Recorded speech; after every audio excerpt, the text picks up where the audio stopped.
Hello, my name is Isabella Vericchio, and this is Mary Warren's monologue from The Crucible. She tried to kill me many times, Goody Proctor.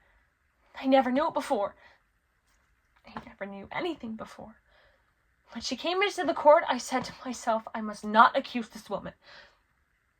For she sleep in ditches, so very old and poor. But then she sit there, denying and denying, and I feel this misty coldness climb up my back, and the skin on my skull begin to creep, and I feel a clamp in my neck, and I cannot breathe air. And then, entranced, I hear a voice, a screaming voice, and in it were my voice. And all at once, I remember everything she'd done to me. So many times, Mr. Proctor, she came to this very door, begging bread and a cup of cider. And mark this, whenever I turned her away empty, she mumbled. This is Cindy's monologue from Ranked. I was thinking about when the above the average career fair came to our school, and we had that assembly where they talked about all the fun jobs you could get if you finished above the average. And I went up to them afterwards and I said, I want to be a chef when I grow up. And they said, no, you don't. That's a below the average job. You're going to be above the average. And we got in the car and she laughed and told me to stop crying. She said, being a chef wasn't a real job and I was too smart for that.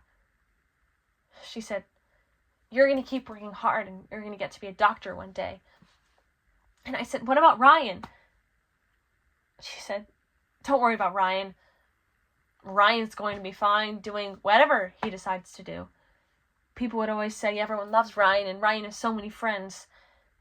And I would sit by the window doing my homework, watching you play with all your friends, wishing that just for a day, I could be the fun one. When we got to high school and we got our first ranks, I didn't get to be a doctor one day. I had to be a doctor one day because I was the smart one. Because when I came home crying because Chris Fatford told me I wasn't pretty, Dad said, we all have different strengths. Your appearance has nothing to do with your rank. And that was that. And you kept charming everyone, getting girlfriends, having fun, all while keeping your great rank. And I kept studying, wishing that just for a day, I could be the fun one. I could be the person who got to be whatever they wanted to be. How do I know I'm not the fun one? Did I ever get the chance to be that person? Or have I just been called the smart one for so long that eventually that's all I thought I was?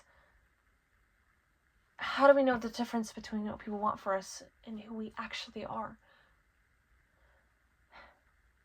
I should have told you. When I found out, I should have told you. I've spent my entire life wishing I wasn't the smart one. Wishing I had your charm or your humor. Mom and Dad would let me be who I wanted to be.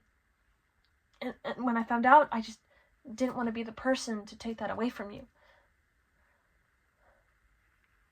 I didn't want to be the reason you felt like you weren't enough.